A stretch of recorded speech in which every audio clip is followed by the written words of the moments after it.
Hello, friends. It's Chapo. Wait, where the fuck where'd the poplar go? It's still over there. Right. And this requires like intensive policing. And, we talked about that a lot. We talked about that in the last couple of episodes of the show and in the Baffler piece. But I think people are finding this out more and more. And I think it's why it's becoming a huge flashpoint in both urban and rural politics. Like the example I mentioned in the piece was the Chesa Boudin recall in San Francisco.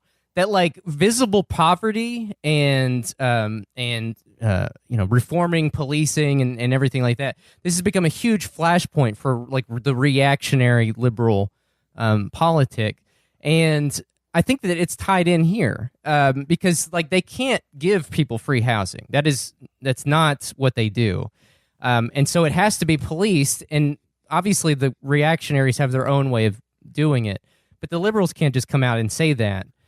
Which creates this very bizarre kind of like disjointed, like farcical thing where you see all these Democratic politicians like Bashir and our own state representative Angie Hatton running around with our congressional representative Hal Rogers, where they all like are sort of making gestures to rebuilding. But the one thing that nobody can say is that the way to do it would be to put people in free, efficient housing outside of floodplains in a safe way where they don't have to leave the region and where they can be provided for. But again, nobody's gonna.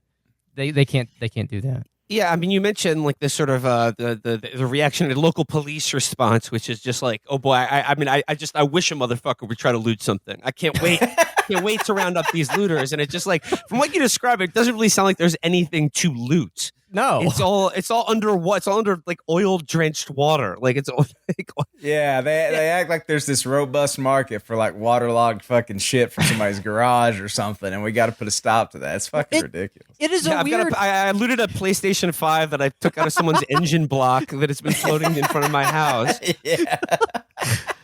It makes no sense because like some of the like there's like a genealogy of certain like looting myths, because like one that I kept hearing was like, oh, people are flipping copper, they're like out here scrapping copper and they're selling it, and it's like, to who? They would have to fucking everybody have to drive to Lexington to fucking sell it or paddle boat it. It's like the thing is like this storm was so catastrophic that everybody was affected and fucked up by it. Everybody. Like, nobody was enterprising enough with it. Like, who the fuck is just, like, sitting around, like, waiting for, like, yeah, like, as soon as the flood hits, like, all right, now I'm going to go steal a catalytic converter. Like, no one is that quick. Like, I'm sure it happened, but it's just the fact that the cops were saying this before the floodwaters had even receded just shows you that they are the ones spreading the rumors. And I guess, yeah, like that's the reactionary response, like you said, like from the Democratic state leadership or politicians. It's like a sort of half-assed FEMA response, but also like I would imagine, I don't know, like tax credits for people who stay in a floodplain in like some ramshackle fucking house, or like open a business in a formerly flood-devastated community that no one lives in anymore. Right. It is weird. Like FEMA itself is a very strange organization. Like me and Tom have joked multiple times that it is almost like a practical joke in some ways.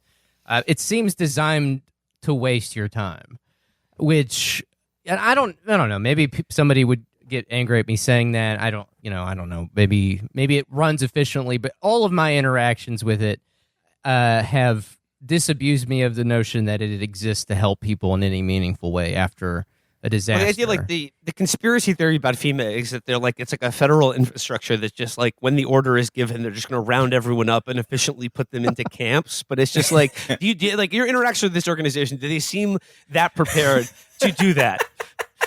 As I said, you're not going to go to a camp if a guy with a Ralph Lauren polo and boat shoes shows up at your house. Like well, but it was also funny because weren't you telling me like they're like not even going to people that are like trapped in these hollers and stuff. They're like putting up these mobile stations that are like not reliably located or anything like that. Yeah, that is the thing. That's the funny thing about the FEMA conspiracy theory, because it's like what I've seen of them, they won't get off their asses to go anywhere. They're like not rounding anybody up. They're not rounding any up because they're not even going to people's houses to check on them. until this you've is a actually situation when you would want them to round some people up. right. Yeah. Right. Yeah. right. Get them out of the holler that they're stuck in. Because, like you said, like road, like all the roads, like sometimes like the only access to these communities in like rural parts of Kentucky have been completely washed away. So they are now completely isolated and cut off from any infrastructure of even like, can I even get out of this area that I'm now trapped in?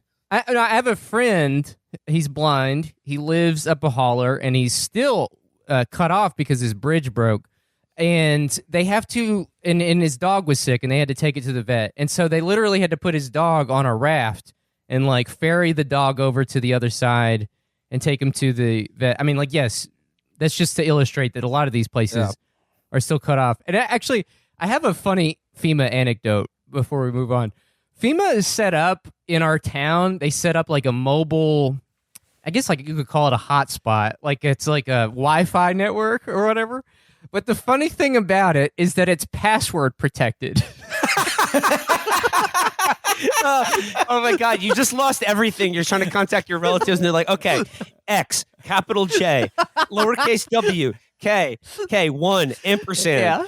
Like, I like the idea of going to your local like city council meeting and like the only reason that you're there is like, yo, can I get the Wi-Fi password? All right, thanks. Yeah. But so you've been doing some community aid work. Could you describe a little bit about like the people you've talked to, like what they're feeling right now, their anger, their fear, and just like what kind of stuff people need right now in Eastern Kentucky? Yeah, so the main thing is that people need money. And there's a lot of supplies. There's a lot of distribution centers with a lot of supplies.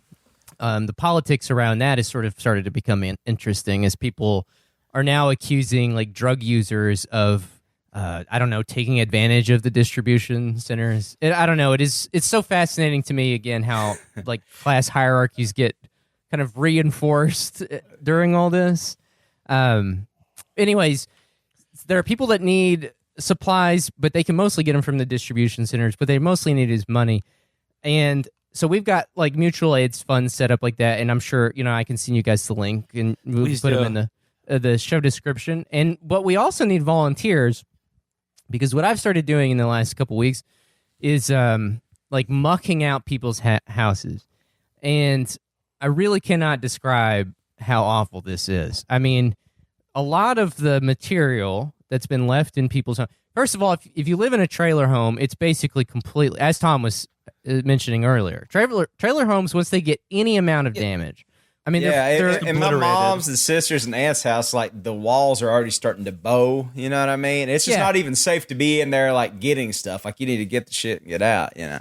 The material is made that trailer homes are made with. It's abysmal. It's appalling that we would force anyone to live in a situation like that in this country.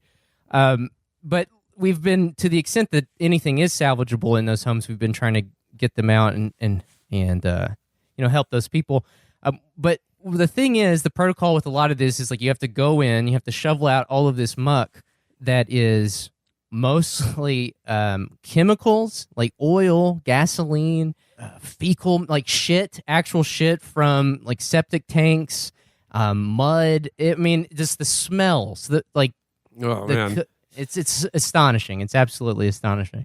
And so we need volunteers for people to help out with that too. And again, I send you guys the link. Like, I know I'm not expecting people to come down from like British Columbia or whatever to volunteer, but like, I don't know if anybody is listening in the, slightly outside the region and wants to come help. I'm sure we could find a way to do that. And that's the crazy thing about this.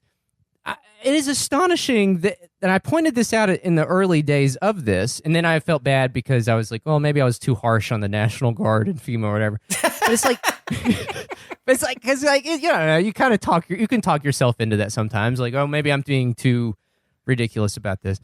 But it is really astonishing that like a ragtag group of locals has to go and clean out people's homes and give them supplies and money. Like, it just continues to blow my mind.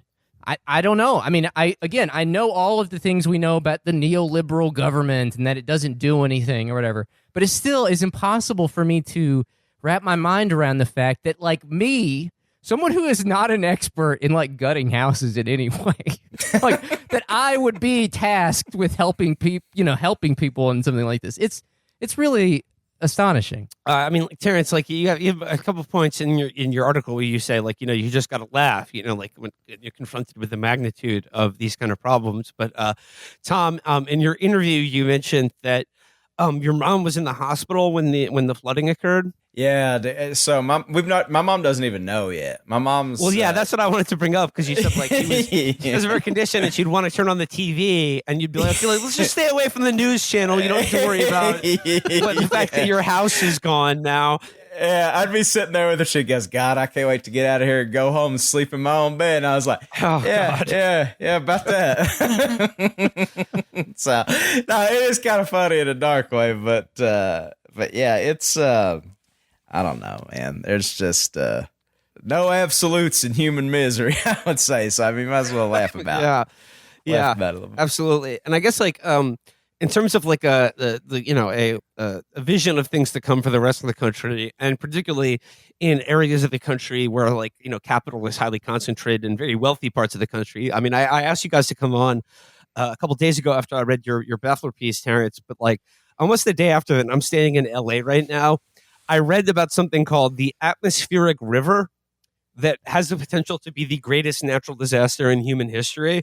And I always thought an earthquake was going to be the thing that takes out LA, but apparently no. Like, and people have known about this for a while. There is the potential for basically the entire valley to flood at once, and it is just a giant concrete bowl that will not drain, and it could happen like pretty much instantly, and it's like could happen very soon. And I mean, like that would lead to the displacement of millions of people overnight. Yeah. What I've seen is that, and I guess this is kind of where like the gallows humor comes into play.